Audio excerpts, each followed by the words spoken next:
মেসে তো সবাই 11টা-12টায় ঘুম থেকে ওঠে। এই এনাফ ইজ এনাফ, সাবধানে কথা বলবেন। আপনি কি জানেন আমাদের মেসের ব্যাপারে? হ্যাঁ, কি জানেন আপনি? অন্য মেসে দেখেছেন 11টা-12টায় ঘুম থেকে ওঠে বলে, আমাদের মেসেও আমরা সকাল 6টায় উঠি তাস খেলে। ওই তাস খেলে তাস খেলে তাস খেলে আবার এরকম আমরা বলার কি আছে? তাস খেলা কি বিনোদন? একটা জীবন কি সবসময় পড়াশোনা করতে হবে? বিনোদনের কোনো দাম নেই, এন্টারটেনমেন্টের কোনো দাম নেই। জীবনে একটা ব্যালেন্স দরকার। আমরা সবসময় এন্টারটেনমেন্ট করি না, কখনো যেমন এন্টারটেনমেন্ট করি আবার কখনো বিনোদন। পরীক্ষার আগের দিন সারা রাত আমাদের কারেন্ট থাকে না, মাথার ঘাম পায়ে ফেলে আমরা ঘুমোই, কেননা অন্য কেউ আমার মাথার কাছে পা রাখে, তো আমার মাথার ঘাম ওর পায়ে পড়ে যায়। পারবেন এরকম স্ট্রাগল স্টোরি শুনতে পারবেন আপনি? তারপর জানেন পরীক্ষার দিন সকালে আমরা কি করি? একদম ভোর ভোর মেসের সবাই ঘুম থেকে উঠে বই নিয়ে বসার যে একটা পরিকল্পনা, একটা জেদ, যে না বই নিয়ে বসতেই হবে। তারপর অন্য বন্ধুকে ফোন করে জানা যে আজকে কি পরীক্ষা। ওই খোঁজটা পাওয়ার পর বই খোঁজা, যে কোথায় গেল বই।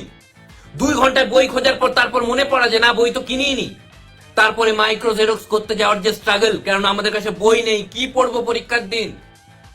ওই বাধ্য হয়ে তাই মাইক্রো জেরক্স করতে যেতে হয়, টুকলি করতে হয় বাধ্য হয়ে, কারণ বই থাকে না, অভাব। এবার আপনার মতো নিন্দুকেরা বলবে বই আগে থেকে কেননি কেন?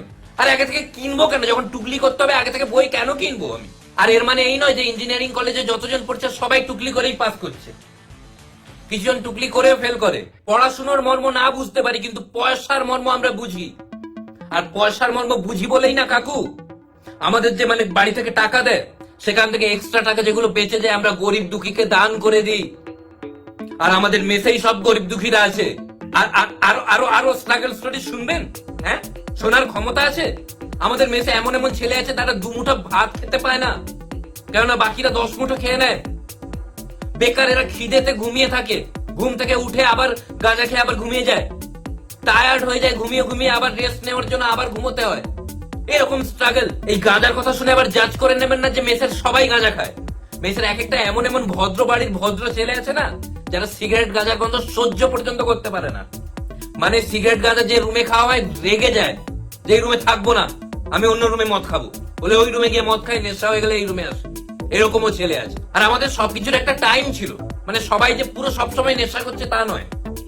নেশার সময় নেশা, কিন্তু আবার পড়ার সময় নেশা। এর মানে এই নয় যে মেসে প্রত্যেকে শুয়ে পড়ে থাকে নেশা করে, না। আমরা প্রত্যেকে ফিটনেস ফ্রিক।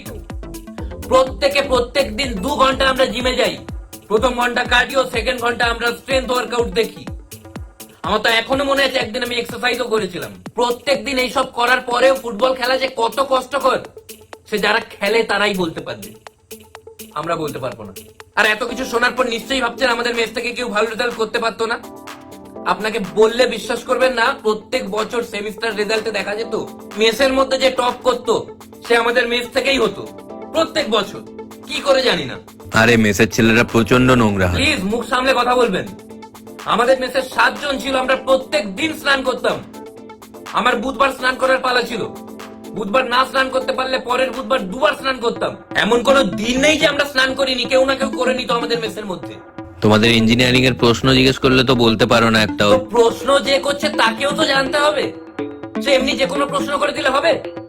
একটা স্ট্রিম হয়, ইঞ্জিনিয়ার মানে সবাই তো একই জানে তা তো নয়। কেউ মেকানিক্যাল, কেউ ইলেকট্রিক্যাল। আমাকে একজন মেশিনের কথা জিজ্ঞেস করছে, আরে আমি মেকানিক্যাল, আমি কি করে জানবো মেশিনের কি হয় না হয়? আর আমাদের কলেজও যাতা কলেজ নয়, প্রচন্ড স্ট্রিক্ট একটা কলেজ। 75% অ্যাটেন্ডেন্স না হলে পরীক্ষায় বসতে দিত না। তাই কতবার আমরা দাঁড়িয়ে দাঁড়িয়ে পরীক্ষা দিয়েছি।